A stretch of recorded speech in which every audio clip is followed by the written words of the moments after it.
Hey YouTube, Instagram, Facebook, all of those social mediums I'm on. This video is going to be for my buyers. Now, I like to talk to real estate professionals.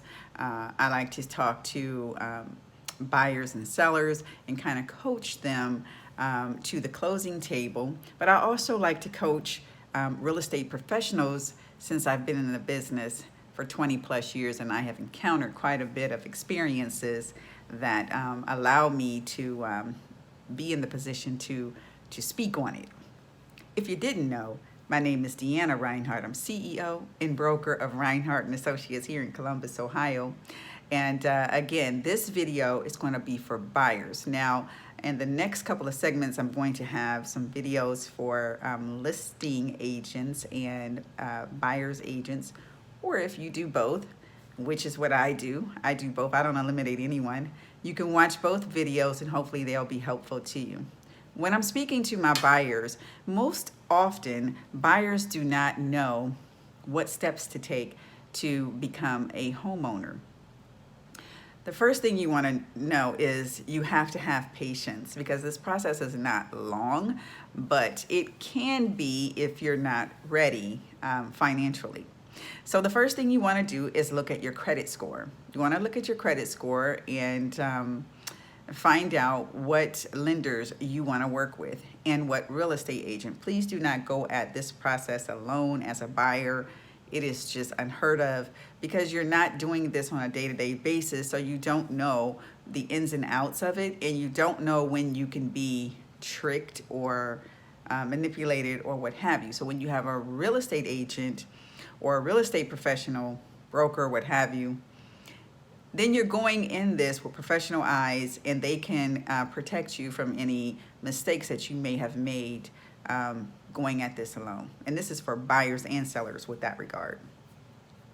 The first thing you want to look at is your credit report to look at your credit score. You want to also simultaneously reach out to a real estate professional in your area to find out what are your options, okay? When you reach out to a lender, they will give you a pre-approval. The pre-approval is what you need first before you go looking for homes, because you want to know how much house you can afford, so that when you go out, you have a target as to how much you are going to be able to spend. Okay, so this is key to your search. When you are working with your real estate professional, you want to make sure you give them all of your must-haves in a home. If you want open space, if you want more walls in your home, if you want 3 bathrooms, 2 bathrooms, a 2-car garage, what have you. Make sure you have all of that written down and ready to go. Okay, because you want to be clear to your agent what it is you want in a home, so that you get what it is you want in a home. Make sure, if you are a married couple, you and your wife or you and your husband are on the same page. I have had here lately joint families where mother, daughter, two families within one family come together to be able to get more house. This is a great thing, guys, because you may be able to afford 150, but together you can afford 500,000, and together you split the mortgage. It's a great thing, and it's happening more often than not here lately. So you have an agent, you have your pre-approval letter letting you know how much you can afford. Now you are out shopping for homes. When you're out shopping for homes, I want you to take a notepad with you, or either your phone, and make notes in your phone, pictures and such. And make sure, because sometimes the pictures doesn't tell the real story of a home until you go out and see it. So make sure you view it before you make an offer. So with that being said, when you're out, you want to make sure you take pictures and notes of the property that you really like. If you don't like it, no need to take pictures of it. No need to make any notes about it, because it's not one that you like. You know what I mean? I've had people go in and take pictures of every property we go into. There's no need for that if you really will never put an offer on that property, ever. But for the ones that you really like, you want to make sure that you are documenting notes about that particular property so that you can kind of reflect when you get home. In this market, buyers, you need to know that you do not have time to wait. So you need to be able to refresh your memory of what you have seen. And if you really like it, you need to make an offer, and you need to make a good offer. Don't lowball people in this market, because it is a seller's market here in Ohio. If you lowball them, somebody will take the property that you really love. So when you are out shopping for homes, make sure that if you see one you like, bid like you like it. Also, when you are with your agent, before you are to see any homes, you have to realize that there is a document, a buyer disclosure form. It is basically just a form that makes the buyer aware of the different types of agency that you can have with an agent. This does not mean that you are signing with that agent at all. All it means is that this agent has explained or given you a pamphlet on agency prior to showing you homes. This is something that has to be signed. You have to have a copy, and the agent has to have a copy before he or she can show you homes. So please don't be offended when your agent says you need to sign this buyer disclosure or this this form, because this form is just a form that the state requires real estate professionals to make sure that we explain that to you, or that you have a pamphlet. Somewhat like lead-based paint. We have to make sure if the house is built before 78, that we provide you a lead-based paint information, that the property could have lead-based paint, and give you some information on that pamphlet, some type of document that explains it, okay?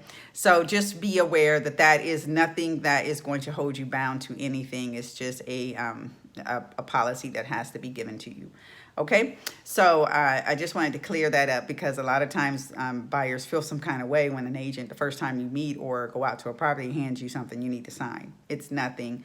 It's just information. So, and they have to have proof they gave it to you. Once you have done that and you have found the property that you really like and your agent has put in an offer, make sure your agent asks them to give you some closing costs.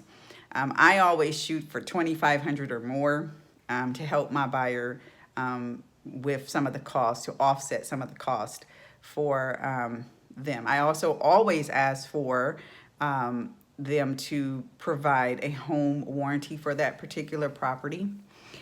Because I want my buyer to be okay that first year, and then they can continue on paying for it in years later if they should want to.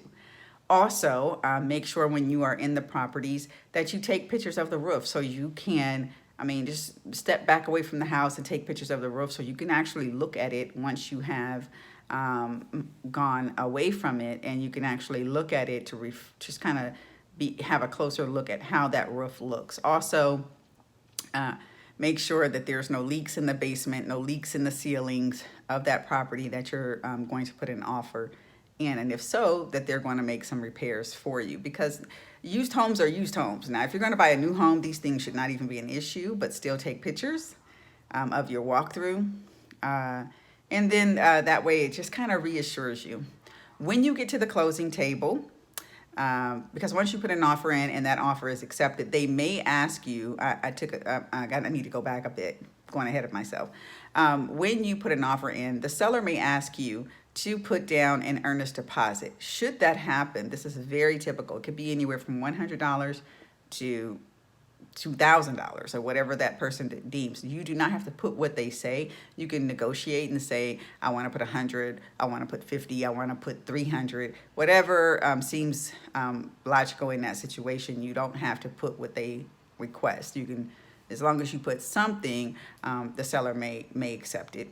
However, if someone else is competing against you and they put down what they request, then they may choose that offer. So it is just a good faith letting them know that you are serious about this offer. For an example, I'm going to give you an example of this. If someone asks to marry you and they do not have a ring when they ask to marry you, well, that would seem kind of odd. It would make you feel like they're not serious. Like, really? And so this is exactly the way the seller feels. If you ask to buy my house and you do not have some type of deposit, are you really serious? So just keep that in mind when someone is asking you for an earnest deposit as to what they mean by that.